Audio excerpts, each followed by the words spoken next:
Good morning. Our first item of business today is general questions, and our first question is from Tom Arthur. Point of order, Elaine Smith. Thank you very much, Presiding Officer. Could I raise a point of order under Rule 3.1.3, which says in exercising any function, the PO and DPO shall act impartially, taking account of the interests of all members equally. I understand from a media report today and then confirmed by the Government that the First Minister will be afforded time prior to the start of First Minister's questions to make remarks about the resignation of the Cabinet Secretary for Finance, Economy and Fair Work. I contacted your office to ask about extra question time for party leaders to respond to whatever the First Minister wishes to say. I was advised they would have to use their normal allocation. So whilst I appreciate that making a preamble remark is allowed, it surely can't be right that party leaders have to use their time for scrutiny of the First Minister to comment on this issue, whilst the First Minister is effectively given extra time to do so because it eats into the scrutiny time for the other questions to come. So therefore, could I ask you if the members can be treated equally in this regard and the extra time be given to party leaders? Thank you. Can I thank Ms Smith for advance notice that she intended to raise a point of order.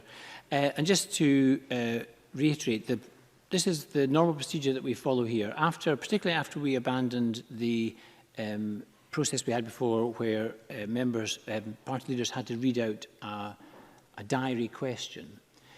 We introduced a procedure which allowed the First Minister or other party leaders to make a short statement on a matter of importance before the question. The First Minister asked my office and I agreed to such a statement. However, it's a statement for the First Minister to which the opposition party leaders may make a very short, brief response, but it is not for the party leaders to make a statement on this matter.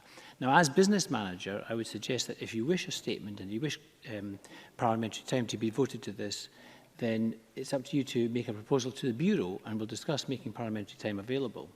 I would also emphasise that if any of the party leaders wish to pursue this matter, they can use their questions to pursue this matter, as is always the case. So I hope that addresses the point of order. So we turn to question number 1. Tom Arthur. Thank you, Presiding Officer, and I refer members to my register of interest, in particular my membership of the Musicians' Union, to ask the Scottish Government how it promotes the music sector in Europe. Cabinet Secretary Fiona Hislop. We fund Creative Scotland to support and promote Scottish music in the rest of Europe and the rest of the world. Since 2008, we have invested £25 million in the Festival's Expo Fund, providing an additional platform for Scottish musicians to pursue onward touring, including to the rest of Europe. Every year since 2007, we've allocated £350,000 to support our national performing companies perform in Europe and the rest of the world through the International Touring Fund. Thank you, Tom Arthur. Can I thank the Cabinet Secretary for that answer and commend the Scottish Government on the support it gives to the Scottish music sector. The Musicians' Union is calling on the UK Government and Westminster to back a musician's passport for musicians working in the EU post-Brexit. They believe that such a touring visa scheme should last a minimum of 2 years, be free or cheap, cover all EU member states, get rid of the need for carnets and other permits, and cover road crew, technicians and other staff necessary for musicians to do their jobs.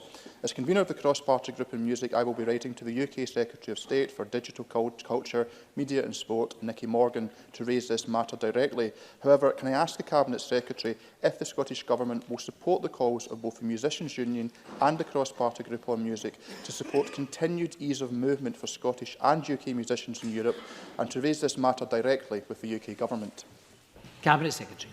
The UK Government and the European Commission have both this week set out their starting position on negotiations on the future relationship. The ability for UK citizens and companies to easily enter and move around and do business in the European Union is every bit as important as arrangements from those from the rest of Europe to come here.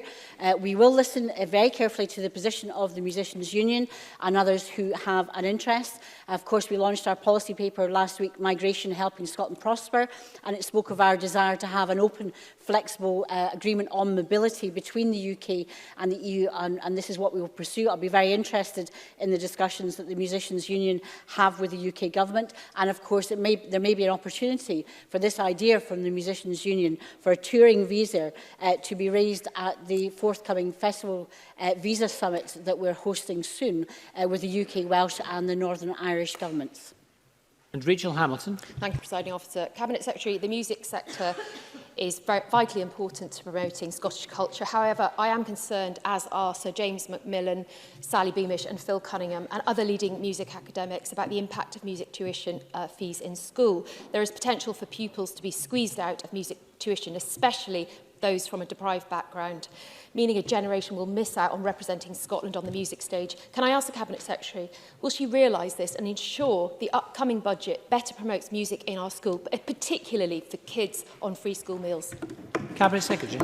Well, the member will be aware that the Scottish Government supports music, particularly through our Youth Music Initiative, which we have maintained in recent years. It's very important to encourage and inspire young people in regards to music. The Cabinet Secretary for Education and I have regularly met with the Music Education Working Group, and that is an area where we're pursuing with local authorities and particularly with COSLA to make sure that there is access for tuition, and of course with a very fair funding settlement for local government. You have seen repeatedly a number of councils, particularly Dundee and Glasgow, ensuring that there is free music tuition. It's recognised that free music tuition does so much for individuals and can tackle attainment, as well as providing the lifeblood for future musicians to tour and have business and have careers in the music sector. So we have got some very good proposals coming forward from a number of individuals, not least Nicola Benedetti, she may be familiar with, in her proposal for a charitable trust. So I think together with the work of John Wallace and the Education Music Group, there will be positive developments to ensure that we can maintain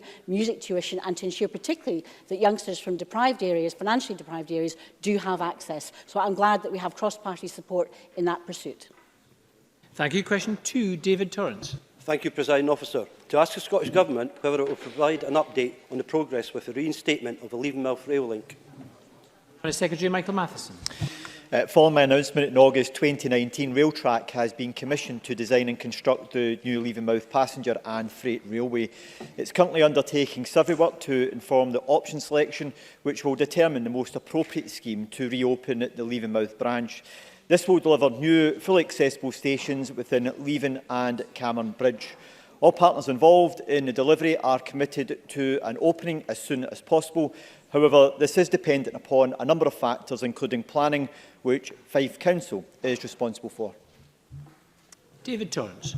I thank the Cabinet Secretary for that answer. Can the Cabinet Secretary advise what assistance the Scottish Government can give to further progress with formation of the Levenmouth Blueprint Group, as to date Fife Council have been unable to appoint a project manager to coordinate this additional £10 million investment in the area?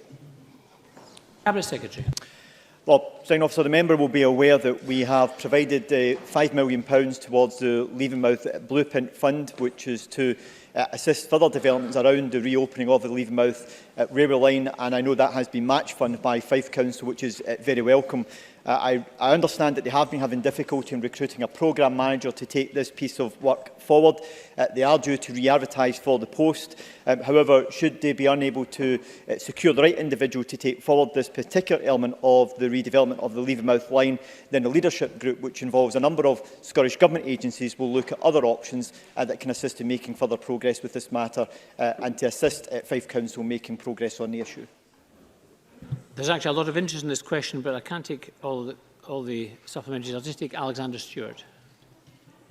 Thank you, Presiding Officer. Cabinet Secretary, I very much welcome the progress taking place on the Levenmouth rail link.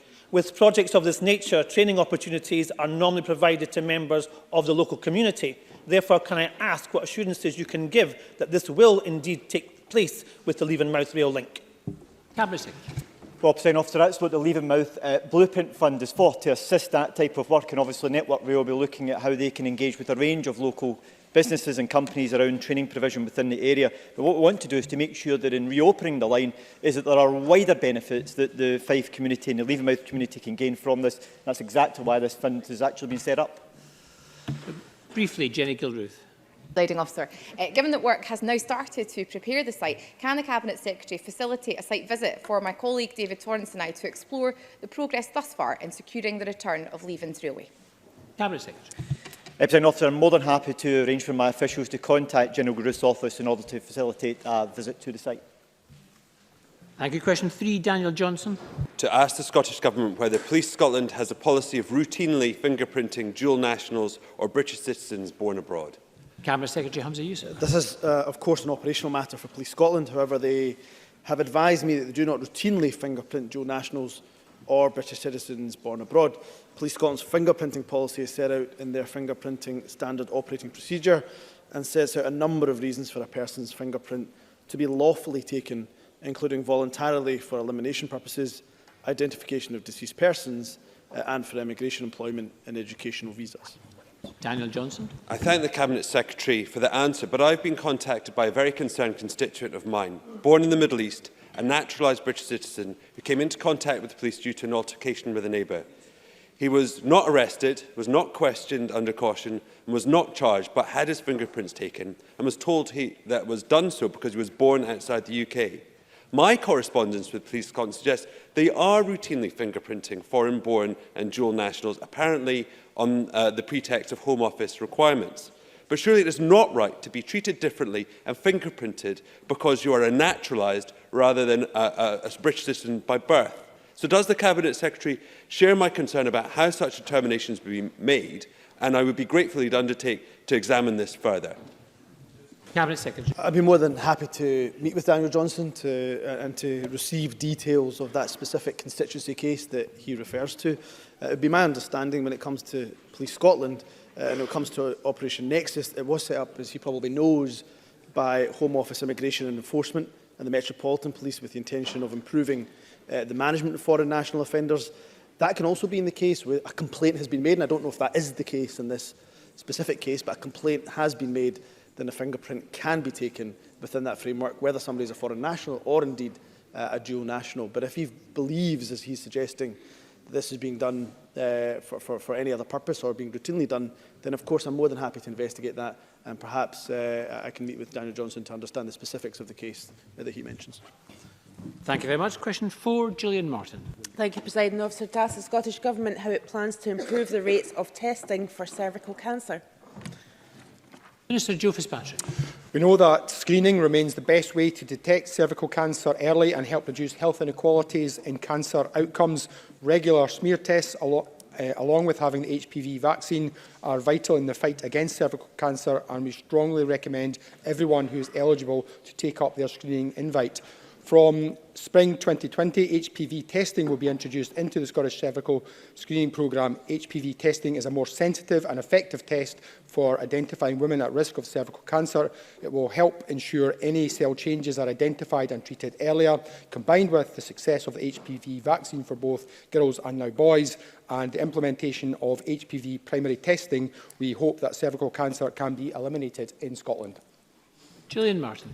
I thank the Minister for that answer. A study presented at the National Cancer Research Institute conference in Glasgow last year involved a test called S5 that detects whether DNA from 4 types of HPV linked to increased risk of cervical cancer can be modified through a process known as methylation. The test can be self-administered at home. Has the Government done work to assess whether home testing would increase the rates of cervical cancer detection and improve testing rates? Minister. I thank the member for the question. Obviously, there is a lot of research ongoing in this area, and I'm pleased to be able to confirm that a working group is being convened to establish a cervical screening self-sampling pilot in Scotland to be introduced later this year. Crucially, that will be a national pilot across all areas of Scotland, and in the next few months the working group will scope out all the detail, including the length of the pilot, the numbers invited, comms, engagement strategy, etc. And I look forward to updating members further in due course. Emma Harper. Thank you, Presiding Officer. It's interesting to hear about the self-test pilot studies for human papillomavirus, and I know that NHS Dumfries and Galloway are part of this research. So would the Minister be able to keep us updated in chamber or by writing as to the progress of the self-test pilot study? Minister. I think I absolutely commit to keeping the Chamber up to date. I think this is a really innovative way forward. I think it puts Scotland ahead of most other parts of the UK. And I think particularly because it's a Scotland-wide pilot that we're going to be taking forward, I'm absolutely committed to making sure that the Parliament as a whole is up to date on the progress of that and how it's going to be rolled out. Thank you. Question 5, Claire Baker. To ask the Scottish Government when it planned, apologies, Presiding Officer, to ask the Scottish Government when it last met BBC Scotland and what issues were discussed. Cabinet Secretary Fiona Hislop. The First Minister and I both met BBC Director General Lord Hall on the 30th of November 2018 and discussed the services we expected the BBC to deliver in Scotland and the BBC's consultation on free licence fees for over 75s. I spoke by telephone with Ken Macquarie, Director of BBC Nations and Regions, on the 11th of June 2019 about the decision to stop licence fees for all over 75s not on pension credit. My officials have regular contact with BBC staff on a range of issues, including at meetings on the TV Working Group, a forum for public agencies and the industry to discuss developments in broadcasting and screen. Claire Baker. Thank you. It's almost a year since the launch of the BBC Scotland channel and the welcome additional funding that came to Scottish broadcasting. In light of the UK Government's consultation on decriminalising TV licence fee evasion, has the Scottish Government given consideration to the consequences for Scottish-based broadcasting if this were to go ahead, given the conclusions of the 2015 Perry Review? The member is correct to point to the consultation that took place in 2014-15. Given that the BBC Royal Charter was agreed and in place until the end of 2027, the move to decriminalisation appears hasty and unnecessary and could have potential costs and therefore impact on important programming. I think it should be pointed out that in Scotland, evasion cases are investigated by TV licensing, but prosecutions are brought by the Procurator Fiscal, and under powers provided by the statute, the Procurator Fiscal may decide to use an out-of-court disposal, which means that a defendant may avoid prosecution by agreeing to pay a fixed sum of money. So in Scotland, significantly fewer cases are dealt with by the courts, as a majority of defendants utilise this out-of-court disposal option. And at the time that she refers to in 2014-15, the Scottish Courts and Tribunals Service indicated that a move to decriminalisation could actually increase the cost, not only to the courts, but also to others, and the cost of the courts could be over £200,000. So I'm not sure there's a win for Scotland in what is being proposed by the UK Government. Question number 6, Pauline McNeill. To ask the Scottish Government what its position is on introducing a single consent form to allow benefit claimants to agree to share their data for the purpose of benefit take-up. Cabinet Secretary Shirley-Ann Somerville. We are committed to maximising the take-up of Scottish benefits and published our benefit take-up strategy in October 2019. The Social Security Scotland Act 2018 places a duty on the Scottish ministers to inform applicants what other devolved benefits they may be eligible for when making a determination on an application. We continue to collaborate with local authorities, COSLA and the Department for Work and Pensions to ensure that, for clients in receipt of devolved forms of assistance, access to passported benefits is made simpler. There are a number of factors to consider in developing an approach to this, and we will always put the needs and the experience of the clients first. Pauline McNeill. Cabinet Secretary knows only too well that the DWP estimate of unclaimed benefits is actually £10 billion. And the submission to the Social Security ongoing inquiry to highlight one of the biggest blockers to take up is data protectionism, where data owners create pseudo data protection rules that actually blocks the appropriate sharing of data. In view of this, I wonder if the Cabinet Secretary would consider increasing awareness and if a single consent form could be beneficial to the Scottish Government for new claimants, and perhaps a booklet raising their awareness that once they share the data for the purposes of Social Security, it will only be used for that purpose. Cabinet Secretary. Presiding Officer, this is something which Pauline McNeill and I spoke about at great length when I was at the Social Security Committee earlier on today to discuss benefit take-up, and I do take very seriously our responsibility on this and do recognise Pauline McNeill's continuing desire to push the Government, quite rightly, to do more on that. GDPR should never be an excuse to do less in an area. It should be the responsibility of Government and other agencies to work together to see how we can protect a client's data, but do so in a way that works for that client. It is difficult to share information. We will require, for example, 32 information sharing agreements with the local authorities to allow that to happen, but it is something that the government is taking proactive action on. Thank you very much, and that concludes general questions.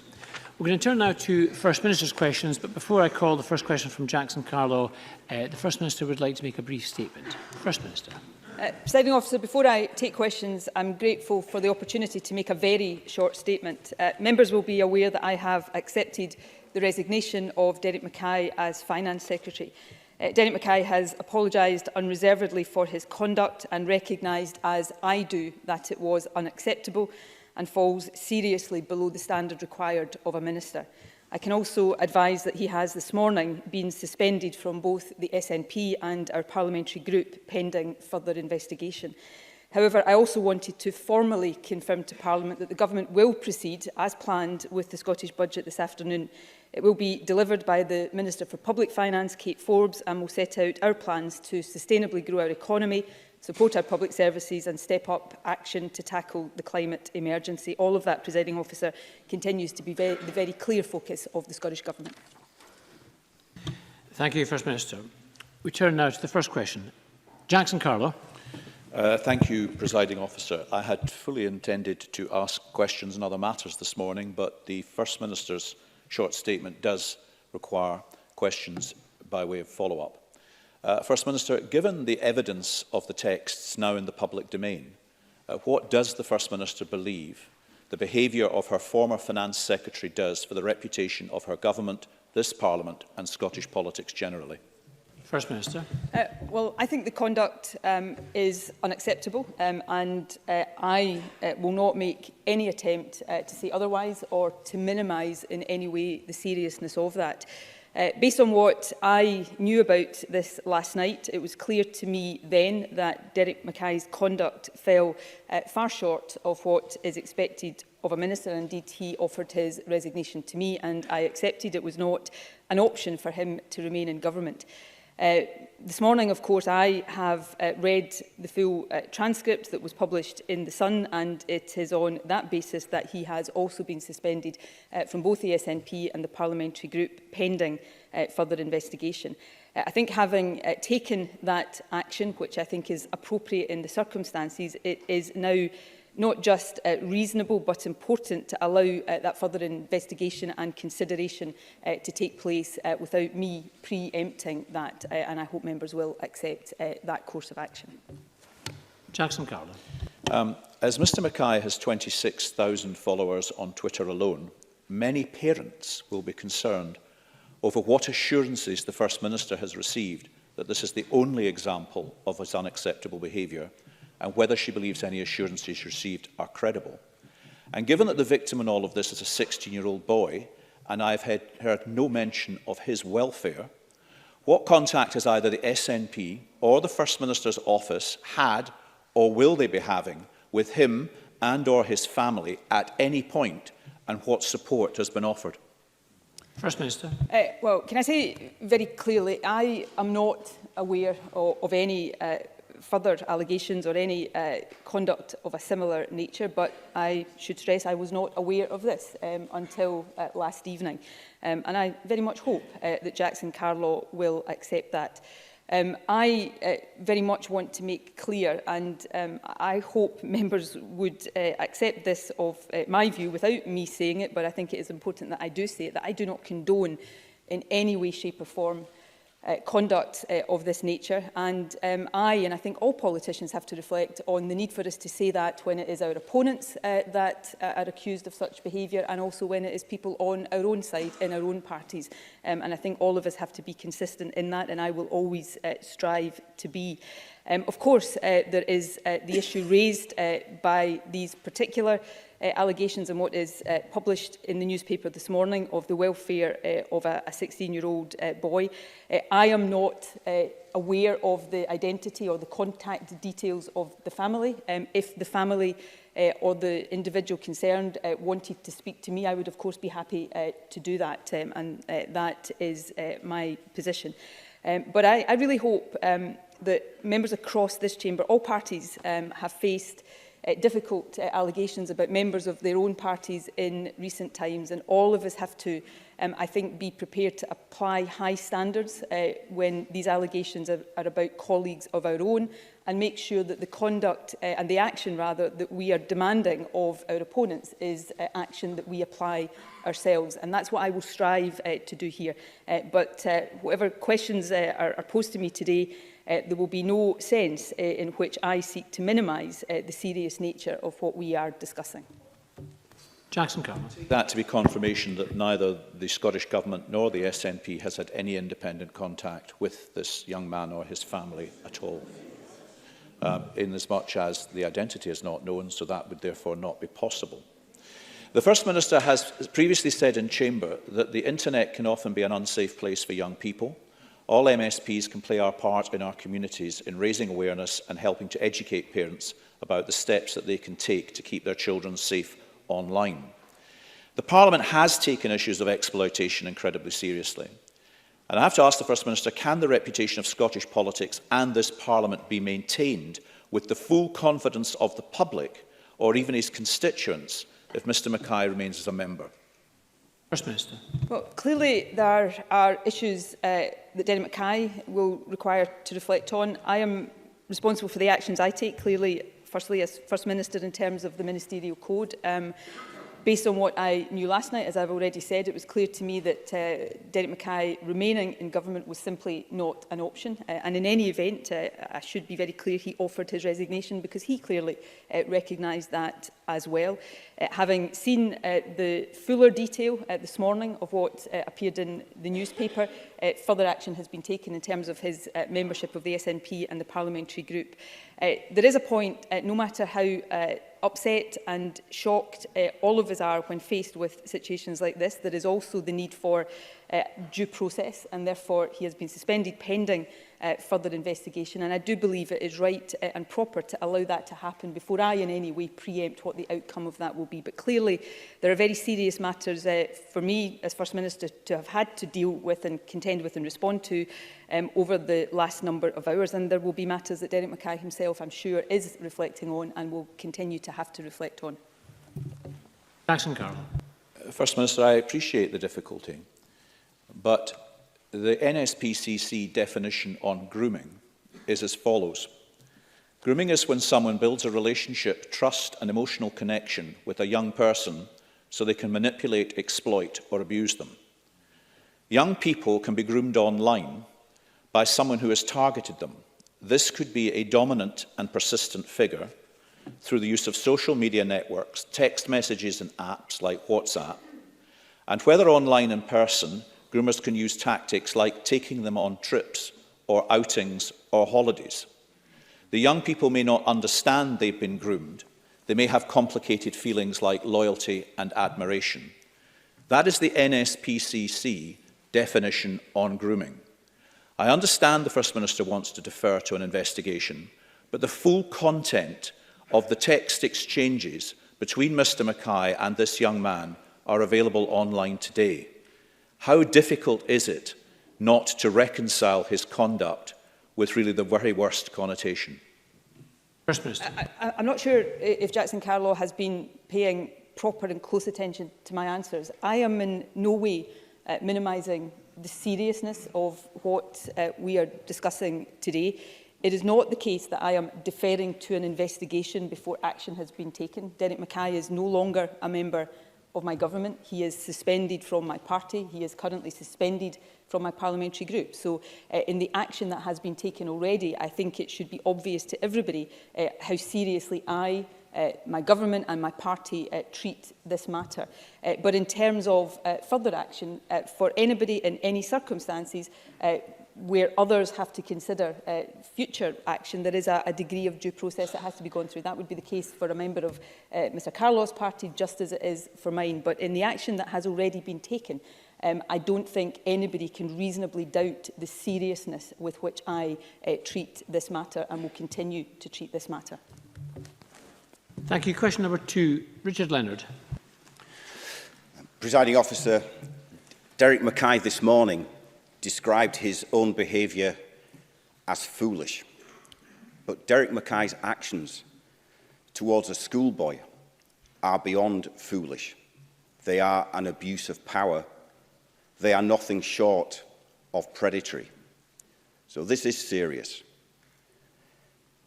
And whilst his suspension from the SNP is welcome, he should go as a member of this Parliament. Let me turn to another serious matter. This week, the long-awaited report from Dr. David Strang, following his independent inquiry into mental health services in NHS Tayside, was published. It was released on the 5th anniversary of the funeral of Mandy McLaren's son Dale. He was 28 years old. The report vindicates Mandy, Gillian Murray, and the other courageous families.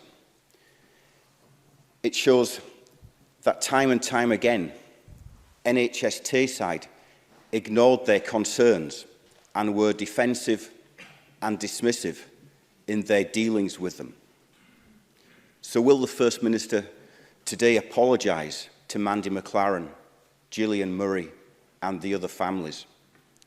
And will she give them a guarantee that all 51 recommendations in the report published this week will be implemented in full? First Minister. Well, firstly, as I have said previously in this chamber and readily and unreservedly say so again, I offer apologies to any patient or the family, including the family cited by Richard Leonard today, who have been in any way let down by the National Health Service. I know that for these families, the publication of this report will have been extremely difficult, and my thoughts and sympathies remain with them and with all families who have been bereaved through suicide. In terms of the recommendations of this report, as Richard Leonard will be aware, NHS Tayside has accepted the recommendations in full. These recommendations must be implemented, and the concerns that this report sets out must be addressed. We expect NHS Tayside and its partners to respond with a plan describing how they will deliver the necessary improvements by the end of this month. We make very clear to the board and to others how seriously we treat this report and that they must deliver the change required. And the Minister for Mental Health retains very close oversight of the actions that the board will take in the weeks ahead. Richard Leonard. First Minister, the reason I ask you for this guarantee about the implementation of all 51 recommendations is because I spoke to Gillian Murray just this morning, and she told me, and I quote her, that it is terrifying that these are only recommendations. NHS Tayside has a history of evading scrutiny, of deflecting criticism, and of resisting change. They have repeatedly ignored recommendations from the Healthcare Improvement Scotland Service and the Mental Welfare Commission. And again this week, Dr. Strang revealed that the one and only recommendation of his interim report has still not been delivered.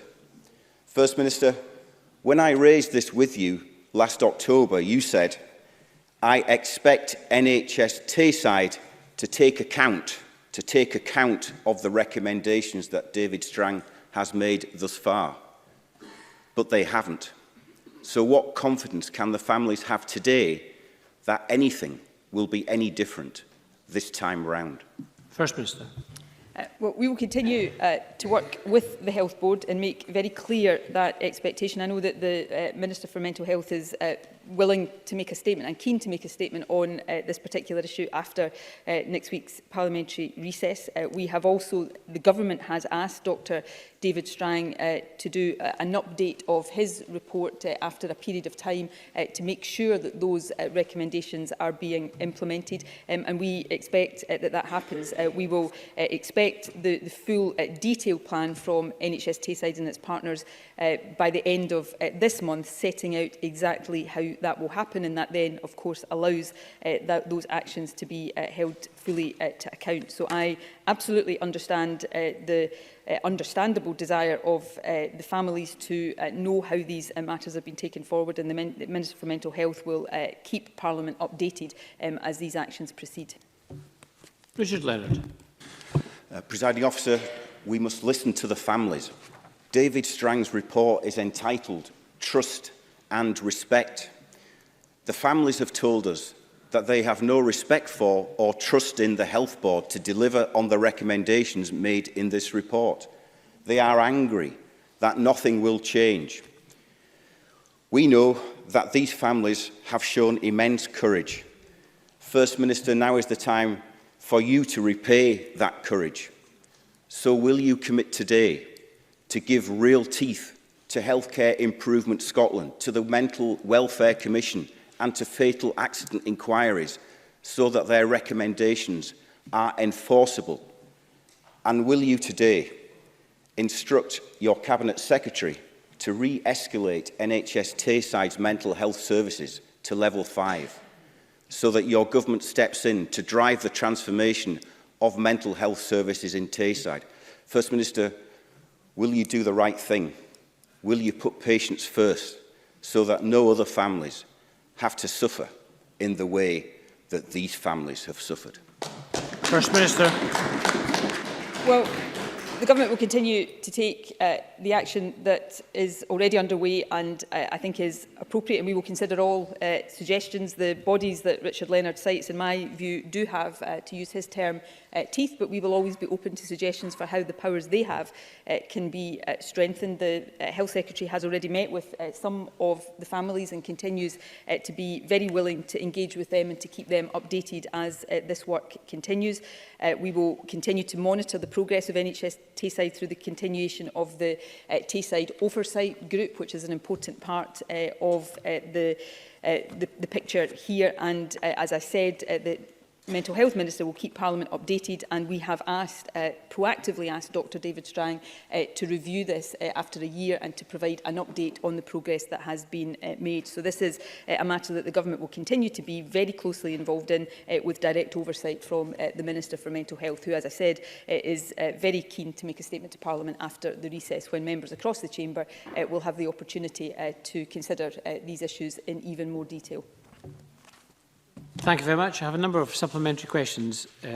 The first from Miles Briggs, followed by Neil Findlay. Miles Briggs. Thank you, Presiding Officer. 2 weeks ago, my constituent Darren Conker was awarded £500,000 in damages following negligent diagnosis and treatment of an injury he sustained.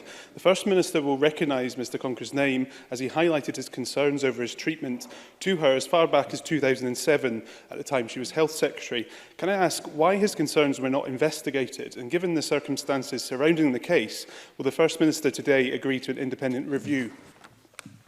Minister. I'm sure the constituent raised the issue with me as Health Secretary. I'm certainly happy to look into exactly what happened after that. I'm sure Miles Briggs will appreciate. I don't have the detail of that before me right now, but I'm very happy to review that case, what action the Scottish Government took, and come back to him with the detail of that, and be very happy to enter into further discussion about what lessons can be learned from your constituents' experience. Neil Findlay, to be followed by Ross Greer. This week's appalling report into mental health services at NHS Tayside is evidence of the need for openness and transparency in our greatest public service, the NHS. In that vein, does the First Minister agree with me that patients and staff of NHS Lothian have the right to know why the chair of the board has resigned, and more importantly, why the health board that spends their taxes and treats their children has been put into special measures? On Tuesday, the Health Secretary refused to answer questions from MSPs across the chamber on this very, very important issue. So will the First Minister now instruct the Cabinet Secretary to release all information on Mr Houston's resignation, and more importantly, on the decision to invoke special measures for NHS Lothian? First Minister. In terms of the chair of NHS Lothian, as I understand it, he resigned because he disagreed with the assessment of his performance as chair that had been made by the Chief Executive of NHS Scotland. In terms of the decisions around the escalation to level 4 of aspects of NHS Lothian's performance, the Health Secretary has spoken about that on many occasions in the Chamber and continues to be prepared to answer the questions of MSPs. And if there's particular information that the Chamber wants, yes, I give an assurance that that information will be made available.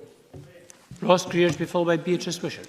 Thank you. 2 weeks ago, in response to questions from Rachel Hamilton, the First Minister confirmed that while progress was being made on tackling air pollution in relation to some schools across Scotland, it's not being made everywhere. One of the places where progress is not being made is at Bearsden Primary in my region, where nitrogen dioxide levels have actually gone up in the last year and breached the safe legal limit for at least 49 hours, often coinciding with the times that children would be entering and leaving the school.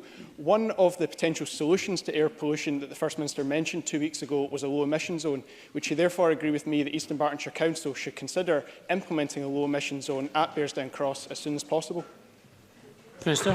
I certainly think it is open to the Council to consider that, and the Government would be very happy to have discussions with it in terms of how the Government can be supportive of that. As Ross Greer is aware, we have set out our plans when we're working with councils in our key cities to introduce low emission zones already, but there is no doubt that is the start of a process, not the end of a process. So the Government and the Environment Secretary would be very happy to discuss with that council or any council about plans they wish to take forward. Beatrice Wishart, followed by Tom Mason. Thank you, Presiding Officer.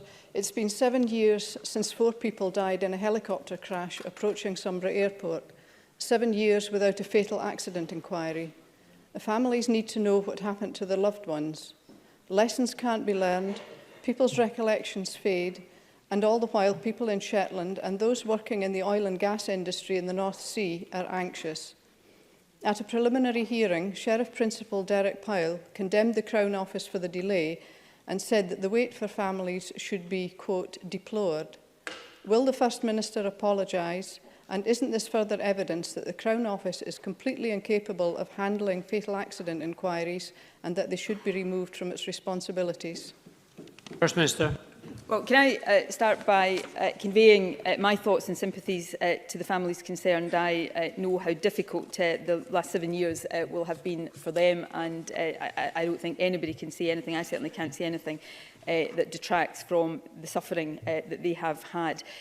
Of course, the decisions around fatal accident inquiries are not for me, and I don't say that in order to try not to answer the question, but constitutionally, decisions around fatal accident inquiries are for the Crown Office and the law officers, so it would not be appropriate for me to comment in any detail at all about the decision-making progress there, other than to say that, as I think we all appreciate, every specific fatal accident inquiry has its own facts and challenges associated with it.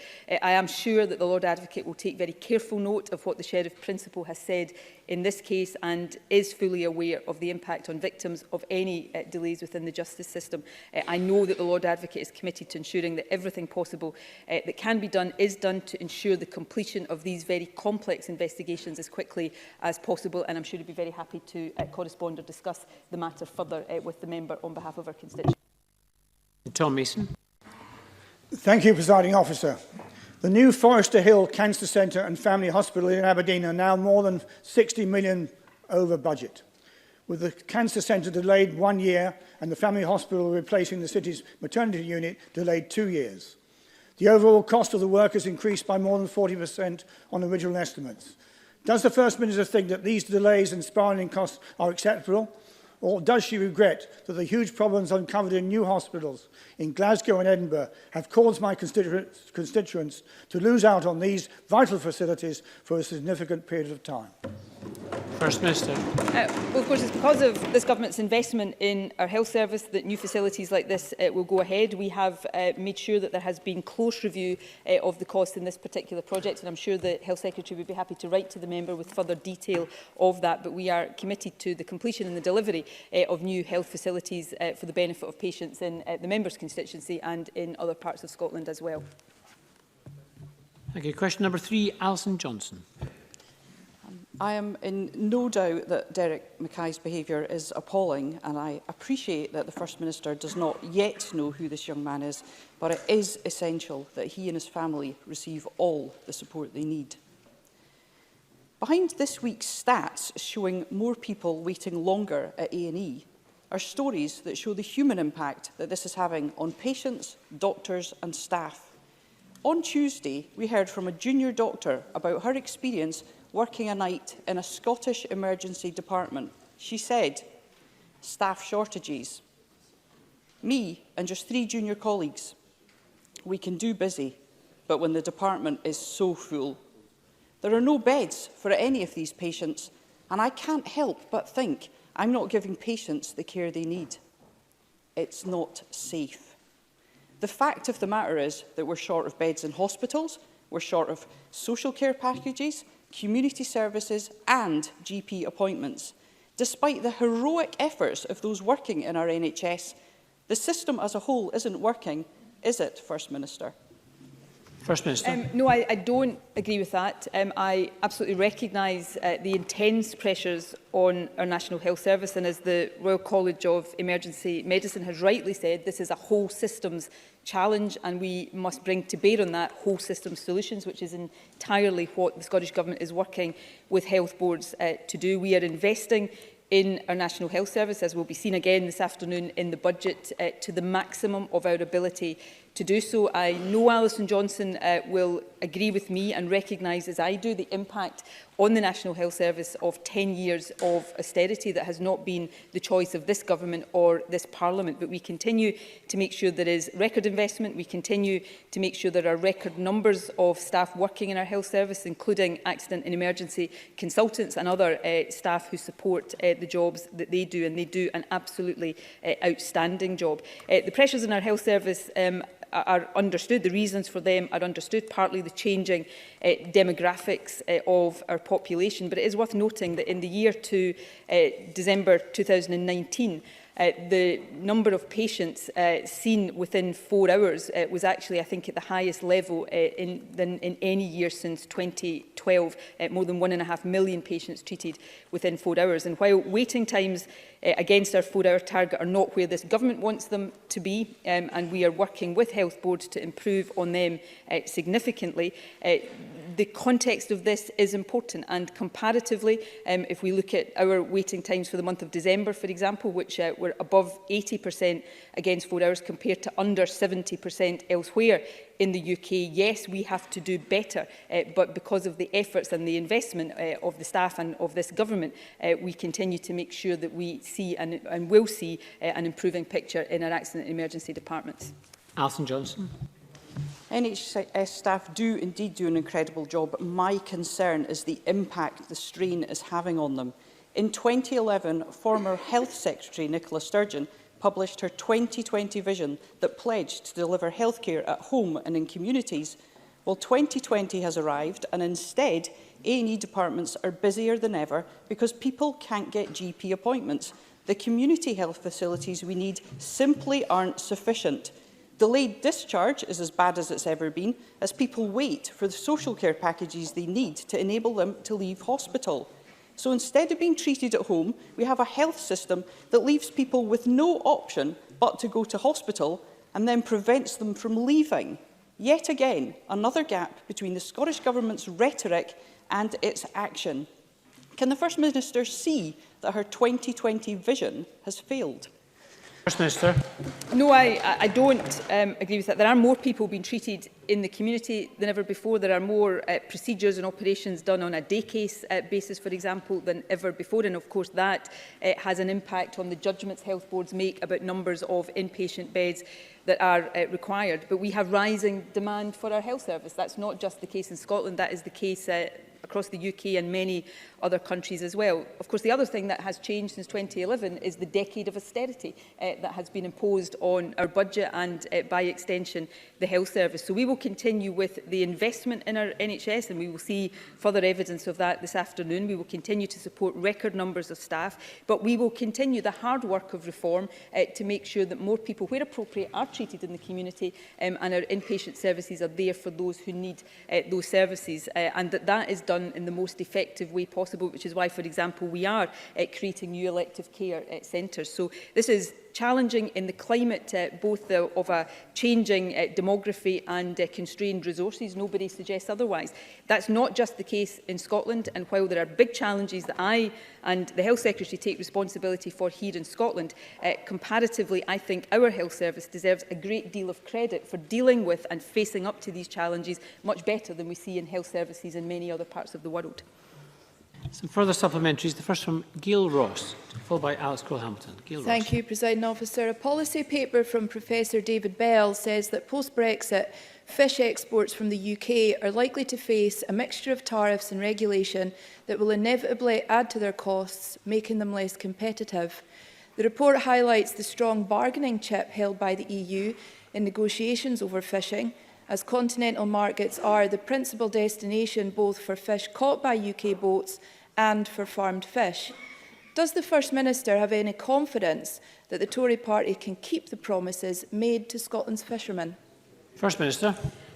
No, I don't have a great deal of confidence in that. I fear, I hope I'm wrong about this, but I fear that the promises that have been made to our fishing communities by the Conservatives are going to be broken in the months ahead of us.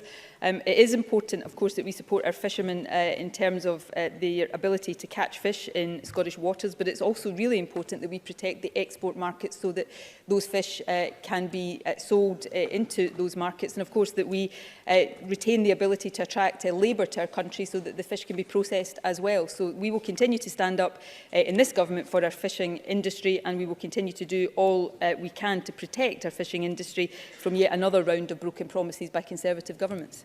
Alex Cole-Hamilton, to be followed by Pauline McNeill. Thank you, Presiding Officer. Figures released yesterday by the National Records of Scotland showed that 195 homeless people died in 2018. That's 4 people every single week, and Scotland now has the highest homeless mortality in the whole of the United Kingdom, with a rate more than twice that of England and Wales. This is a homegrown problem. Drug and alcohol use, suicide and exposure were the main reasons for those deaths. Nobody should be forced to sleep on our streets, and those figures point to a problem not just around housing or drug treatment, but in how we support those people leaving care, leaving prison and leaving our armed services, groups disproportionately represented in these tragic figures. What additional action will the First Minister take to bring these numbers down? First Minister. Well, can I thank Alex Cole-Hamilton for raising this, because it is a very serious issue. I think these figures that were published yesterday are completely and utterly unacceptable. I would simply inject one note of caution that they are experimental figures, and therefore there is a degree of estimation, but that doesn't change the headline that we are discussing. In terms of the comparisons, the figures also showed an increase in other parts of the UK, in fact a bigger increase in England and Wales than in Scotland, but nevertheless the levels in Scotland are not acceptable. So in terms of the work we are already doing, the Ending Homelessness Together Fund is very important. The work we are doing around drugs deaths is also very important. The work that I was standing in this very spot talking about yesterday in terms of doing more to stop young people going into care and supporting young people as they come out of care. This is all interlinked, but I want to assure the member and indeed assure the Chamber that it is an absolute priority across all of these areas of work of this government to address these figures. I don't think we can escape the fact that one of the driving reasons for a rise in homelessness has been welfare cuts and austerity, and we have to deal with the consequences of that, but it is our responsibility and vital that we do deal with the consequences of that, and that is what we are focused on doing. Pauline McNeill. Gordon Gibb, former head of professional studies in architecture, was instantly sacked for allegedly bringing Glasgow School of Art's reputation into disrepute, after voicing his opinion on failings within the school, as he says, after a bust-up with the chair, Muriel Gray. Surely, First Minister, it is the leadership of the board itself who presided over reputational damage, with 40 people have resigned from the school. Tom Innes was sacked without explanation, a further 7 people sacked, 30 people made redundant. Will the First Minister remind the chair of Glasgow School of Art that it is, after all, a public institution and that whistleblowing is not a sacking offence, and that they are accountable to you? It is time, I think, for the government. I ask the First Minister, do you agree it's time to step in, use your powers to steady the ship, review the governance of this widely loved institution? First Minister. Well, can I say to Pauline McNeill, as I'm sure she is aware, Glasgow School of Art is an independent organisation. It does receive funding from the Scottish Government through the Scottish Funding Council, and the Scottish Funding Council is able to monitor the performance of it and other institutions that it funds, but it is an organisation that is independent of government and is accountable to its own board. I certainly have no hesitation, whether in this context or in any other context, in reinforcing the importance of whistleblowing and protecting whistleblowers, and whether that's a message to send to the Chair of Glasgow School of Art or any other institution, I unreservedly and very clearly do that. And I think it's important that everybody acting in any position, in any public authority, is very mindful of that. Thank you. Question number 4, Stuart Stevenson.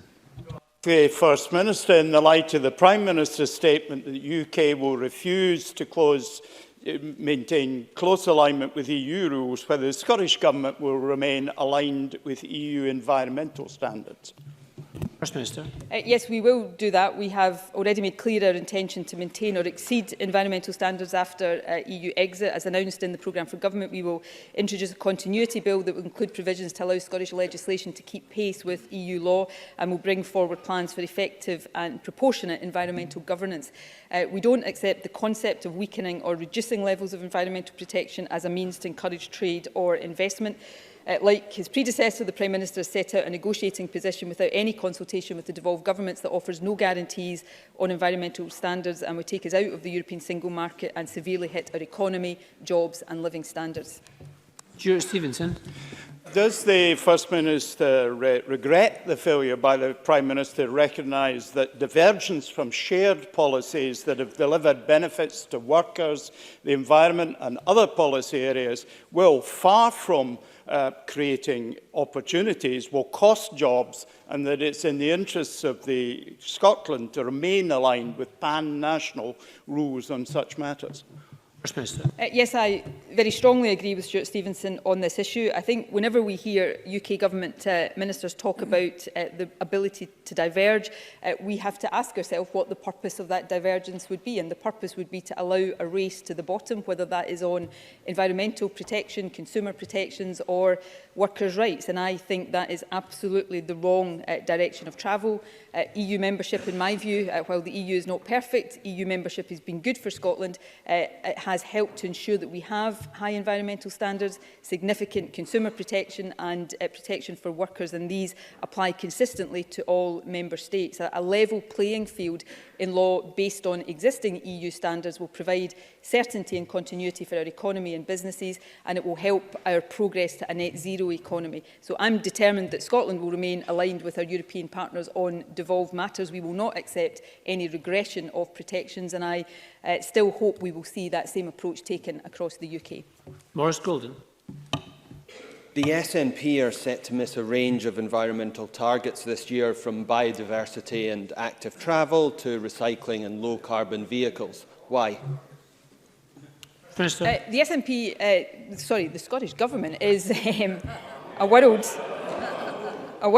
leader on a range of environmental issues, and we continue to make progress where we have to accelerate that progress. We are open and frank about the need to do that. But we are standing here talking about my desire as First Minister and leader of the SNP to remain within a context that obliges us to meet these high EU standards, and I'm being questioned on that by a member of a party that wants to diverge from these standards and actually lower these protections. So I think I prefer my approach to keep moving things up the way and in the right direction, and to resist the race to the bottom on the environment, workers' rights and everything else that the Tories want to see.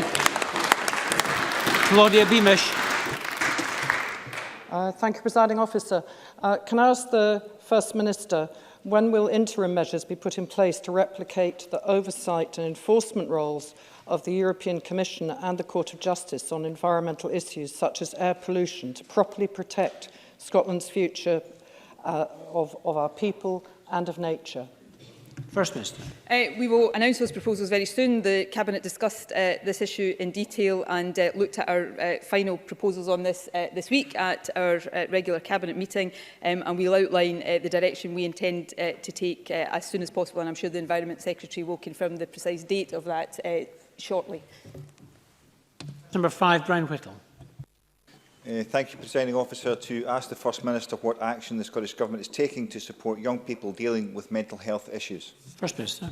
We're determined to ensure that any young person requiring support for their mental health has their needs met. We're taking forward a programme of work to transform the children and young people's mental health system with a focus on prevention and early intervention. We've invested £250 million over 5 years to support positive mental health for children and young people, in addition to £58 million over the last 4 years specifically to improve access to CAMHS. This week, we launched a new national CAMHS service specification, which was developed in partnership with young people and their families, which outlines the level of provision they can and should expect to receive when they're referred for help within the NHS, and we will work closely with NHS boards on implementation of the specification. Brian Whittle. Can I thank the First Minister for that answer? But currently 1 in 5 young people are rejected from CAMHS, and around 20% have to seek multiple referrals in their attempt to get help. The audit of rejected referrals recommended that a multi-agency assessment system should be developed, which would essentially end multiple referrals. This week, the Government published its new CAMHS specification framework, which does not mention a multi-agency assessment system, gives no clarity to the referral criteria for CAMHS, and offers no guarantee of a face-to-face assessment. So, First Minister, given these significant omissions, what assurances can you give to young people that they will get the help they need at the first time of asking? First Minister. Well, as I said in my original answer, we have this week launched the new service specification. As I said, that has actually been developed in partnership with young people and their families. The Mental Health Minister, I'm sure, would be happy to have further discussion about particular details of that if the member wants to pursue that. More generally, one of the issues I readily recognise is the issue of rejected referrals and long waiting times for access to specialist CAMHS services. That is exactly why we're not just investing, we are seeking to transform the nature of these services so that there is more support available for young people in the community. And of course, we're investing in more counsellors in schools and the creation of the new National Wellbeing Service, so that we have a situation where those young people who need specialist services get quicker access to the specialist services, but those who don't need that are treated in the community, because some young people right now will be referred to CAMHS because there is no adequate community provision, and that is what we are working and investing in to rebalance. Mary Fee. Thank you, Presiding Officer. Studies from across the UK have shown that a significant proportion of individuals being treated with antidepressants actually have undiagnosed bipolar disorder. And given the Government's failure to tackle long waits for CAMHS services, what will the Government do to ensure young people receive appropriate mental health diagnosis and the specialist support that they need? First Minister. Well, of course, as I know Mary Fee will recognise, prescribing decisions are not for me to comment on as a politician. It is important that clinicians take decisions around the appropriate prescriptions for any patient. But it is exactly what I've been talking about in response to Brian Whittle that is effectively the response I would give here. We do recognise the need to have a broader range of services available for people with mental health challenges, and for more of them to be available in the community. And I think that's particularly important for young people, which is why the investments that I've already spoken about, rebalancing how we provide mental health treatment services, is so important, and I hope helps. Although, as I say, individual prescribing decisions will always be for clinicians, I hope helps in the longer term to address the issue that Mary Fee has raised. Question number 6, Colin Smith. Thank you, Presiding Officer. To ask the First Minister what the Scottish Government's response is to reports that Police Scotland is centralising specialist surveillance officer posts away from Dumfries and Galloway. Minister. Keeping Scotland's communities safe from those involved in criminal activity remains obviously Police Scotland's top priority. Decisions on how to allocate police resources are of course for the Chief Constable to take. Police Scotland has stated that this decision would not mean any reduction in the service from local policing as officers continue to do their job to keep communities safe. While a final decision on the location has yet to be taken, specialist police surveillance resources fully capable of preventing and detecting a range of crimes will still operate fully and continue to support the fight against individuals and groups that threaten our communities. Colin Smith. Thank you, President Officer. Dumfries and Galloway was the first region to lose its police control centre with the loss of 34 jobs when Police Scotland was established. If you walk the corridor of the police headquarters in Dumfries, you're not going to bump into many people because so many local support jobs have been axed. And now we hear that the axe is about to land on the local surveillance unit with yet more jobs being centralised, taken away from a region as the gateway to Scotland and on the front line in the battle against drugs. First Minister, why is your message to young people in my region that if you want a career in Police Scotland, you need to move out of the area and into the cities? Surely any definition of a national police force needs to include that force having a fair distribution of specialist jobs in every part of Scotland. Or First Minister, is the south of Scotland not part of your Scotland? First Minister. With the greatest respect, I think that is a ridiculous thing to say, and that is not my message. This government, through the investment decisions we have taken, are maintaining amongst record high numbers of police officers in every part of our country, and I think that is extremely important in terms of discharging our responsibility to keep communities safe. But it is also the case that it is for, and it must be for, the Chief Constable to make operational decisions about the deployment of resources in different parts of the country, and that includes specialist resources. If I was to seek to dictate to the Chief Constable how he deployed the resources at his disposal, I'm pretty sure that some of the members criticising me at the moment would be up on their feet in this chamber saying how outrageous it was that I was doing that. I trust the Chief Constable and I trust our operational police force to make the right decisions about deployment of resources and use those resources in a way to maximise the safety of our communities. And I think all members of this chamber should trust them likewise. Thank you. And that concludes First Minister's questions. We're going to move on shortly to Members' Business. A Members' Business debate in the name of Monica Lennon on World Cancer Day 2020. But before that, we're just going to shortly suspend Parliament to allow members, ministers and the members of the public to change seats. A short suspension.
Thank you, Parliament. Well, no one in Scotland can commission an idea. You know, if I went to BBC Scotland, I said, oh, I've got this great idea for a sitcom, I've got this brilliant idea for a drama. You know, there isn't one person in Scotland that can okay it unless it goes through London. Good morning and welcome to another edition of Full Scottish. What's happening today? Hello and welcome to the Full Scottish here on Broadcasting Scotland. Scotland is going to be an independent country. And I'm proud to remind that need, that desire for independence is ever stronger than perhaps it was in 2014. So there's an obligation that we've got to give leadership to that campaign. That's what Nicola Sturgeon, as our First Minister, has been doing. My feeling about Boris Johnson is he can't be trusted on anything. It is now and forever will be known as the rape clause. I'm old enough to remember going into Europe in '73, and I remember how much of a razor's edge that was balanced on. And I think we made it by 53%, if I remember correctly, for going in. And ever since that time, England particularly has been pretty much schizophrenic, down the middle about whether it felt British or whether it felt European. And that schism, that crack has remained throughout English society ever since. Scotland means business. Scotland's voice won't be stilled, it won't be silenced, it has to be heard. About the work that's been done by Broadcasting Scotland in giving community activists, yes activists, Scottish activists a platform other than the traditional media outlets.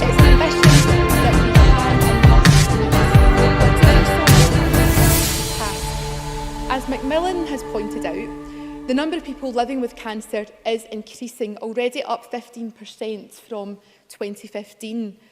And in 5 years' time, we expected 300,000